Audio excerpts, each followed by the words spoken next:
Assalamualaikum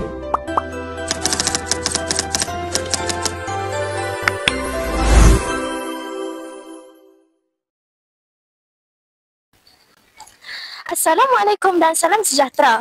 Kembali lagi kita di channel Sri Kandi TV. Hari ini kami bawakan liputan khas sempena majlis perpisahan bagi meraihkan jasa dan dedikasi Puan Nurhaihan binti Isa yang akan berpindah ke sekolah baharu.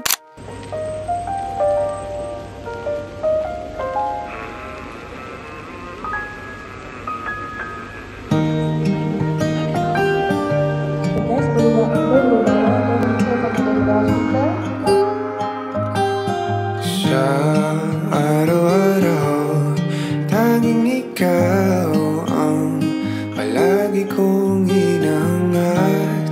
Laging tanaw sa'yo ang ilaw na nagsisilbi kong liwanag. Labis ang ngiti kapag ika'y kaharap. Ramdam ko ang pagmamahal, giliw. Assalamualaikum dan selamat sejahtera. Hari ini kita bersama seorang guru yang sangat dihormati dan disayangi. Beliau akan berpindah ke sekolah baharu. Jadi kita nak ambil peluang untuk berbual santai dan mungkin selitkan sedikit soal siasat kecil. Ustazah, terima kasih kerana sudi bersama kami. Ya, saya. Baik Ustazah, kita mulakan dengan beberapa soalan pantas. Ustazah jawab sepantas yang boleh. Siap ya? Baik. 3, 2, 1. Subjek paling Ustazah suka ajar? Itulah pendidikan Islam. Okey. Perkara paling Ustazah akan rindu tentang sekolah ini?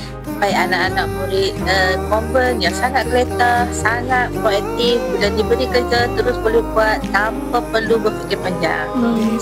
Perkara paling mencabar sepanjang mengajar di sini? Yang paling mencabar ialah bila saya bercakap dalam bahasa Melayu, bila kita tanya dalam soalan bahasa Melayu, dia akan jawab pula dalam bahasa Inggeris. Ini yang agak mencabar bagi saya. Betul. Gelagat murid yang Ustazah tak boleh lupa.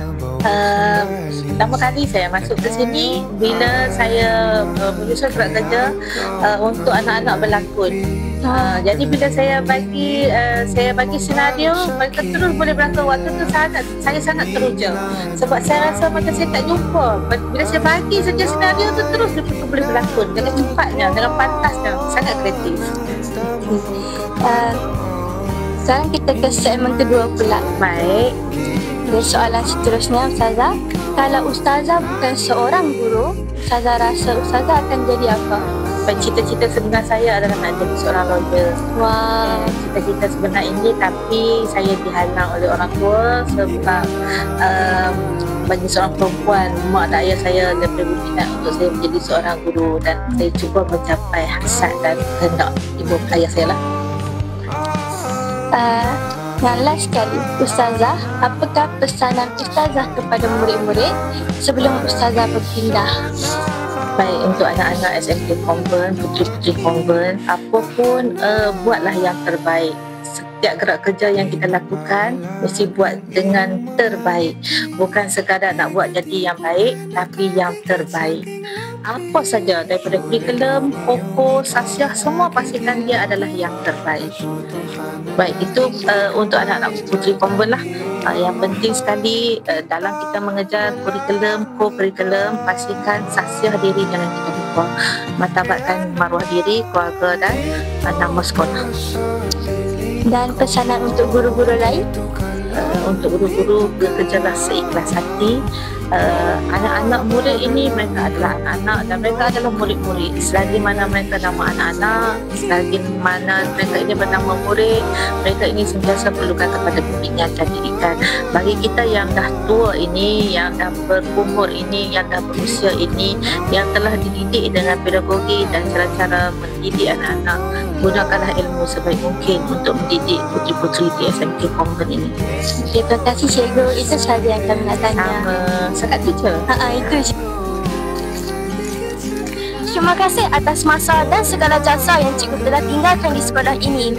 Walaupun cikgu akan memula ke perjalanan baru, kami nak beritahu sesuatu.